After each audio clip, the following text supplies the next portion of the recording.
শুভ সকাল। আজ সূর্যের কোনো দেখা নেই, চারিদিকটা কেমন কুয়াশায় ভর্তি হয়ে আছে। তো আমরা শহরে থাকি তাই কুয়াশা একটু কম দেখতে পাই, কিন্তু গ্রামে দেখা যাচ্ছে এত কুয়াশা, গাছপালা অবধি দেখা যায় না, এত কুয়াশা। তো খুব প্রয়োজন না থাকলে এ সময় ভোরবেলা আপনারা চলাফেরা একটু কম করবেন, কারণ যানবাহনের দৃশ্যমান এই সময় খুব কম থাকে।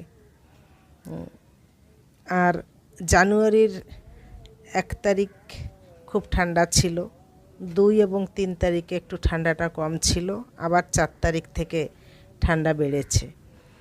তো ওয়েদারের এই হেরফের কিন্তু শরীর সব সময় নিতে পারে না, বিশেষ করে বাচ্চা এবং বয়স্কদের ক্ষেত্রে এই ওয়েদারের হেরফেরটা মেনে নেওয়া খুব কষ্টকর।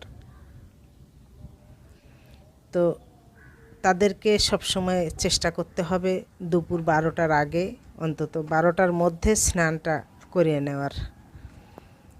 তো ইয়ং জেনারেশনের অতটা সমস্যা হয় না, কিন্তু বাচ্চা এবং বয়স্কদের ক্ষেত্রে একটু বেশি সতর্কতা অবলম্বন করতেই হবে।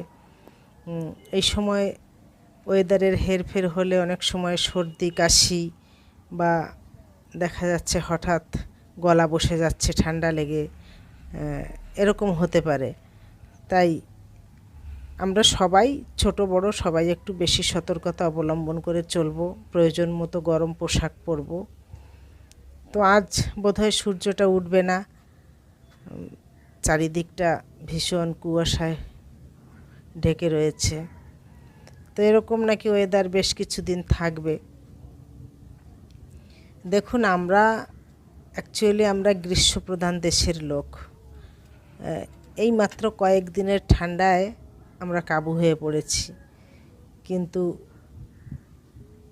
যারা শীতপ্রধান দেশে বাস করে তাদের অবস্থাটা একটু ভাবুন, তাদের জীবনটা কত কষ্টকর। তো আমাদের তো শীত বলতে গেলে কিছুদিনের জন্য অতিথি বলুন, তাই আমরা এত কষ্ট পাই শীতে।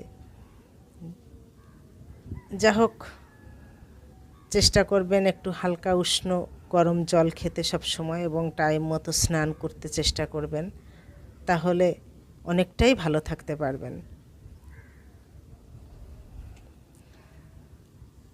আজ এই পর্যন্ত।